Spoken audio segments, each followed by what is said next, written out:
What's up everyone? Welcome back again to my YouTube channel. So, pag-usapan natin kung paano nga ba natin mapakiusapan yung mga nagpabarangay sa atin because of the utang, dahil sa utang natin. Seryoso itong vlog na to. Okay. Nakakahiya pero we pray na makatulong ito sa inyo at ma-encourage ko po kayo. Bago tayo mag-start sa ating video o sa ating content ngayon, kung bago lang sa aking YouTube channel, please subscribe to notification bell para update po kayo sa ating mga bagong vlog na i-upload like this content. Okay? Kapag na-reach po natin yung 100 subscriber na magpapagiveaway po tayo, sana after this year, 2025, ma-reach na po natin yung 100 subscriber. Alright, so simulan po tayo. Okay, start na po tayo sa ating topic ngayon. Kung makita nyo po sa ating thumbnail, okay, napabarangay po ulit ako. Hindi ko pinagyayabang to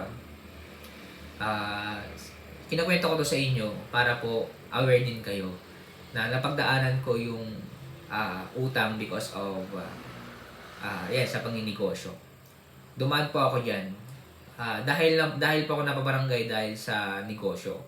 Okay, sa aking pag-business. Hindi dahil sa hindi dahil sa parang nangungutang ako kasi parang meron kang pambili ng gamit or everything. Basta, nangutang ako or hindi man talaga utang totally yan, investment. Okay, nag-invest sila sa akin, pero parang peras na. Okay, nag-invest sila sa akin, tapos hindi ko na ibigay yung profit o kaya yung interest. Kasi interest kaya parang utang siya. So, ganito lang gawin nyo kapag yung may sulat sa inyo, okay, harapin nyo lang.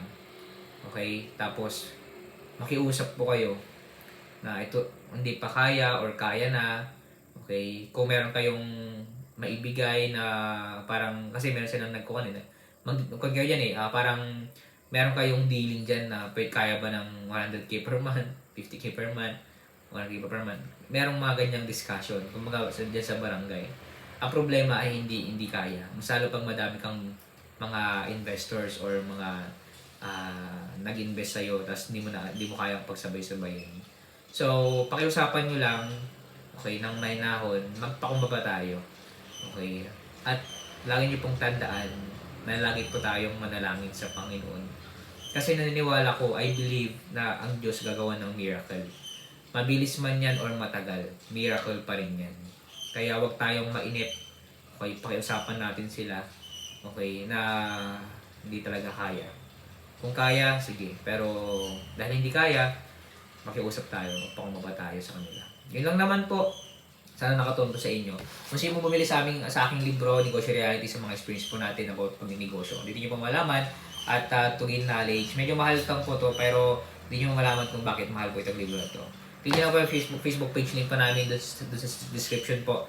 At mag-message lang po kayo sa amin. Salamat po. I-deliver po namin yan agad if you want to buy our book. God bless po. Kaya natin to. Fight. Tiwala lang po tayo sa Panginoon.